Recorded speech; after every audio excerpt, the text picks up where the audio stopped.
obviously the rain went away, and now we just have a ton of wind. But this is Battery Park. South Battery.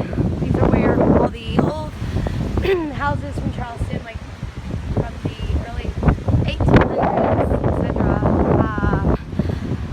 are built and worth a lot of money.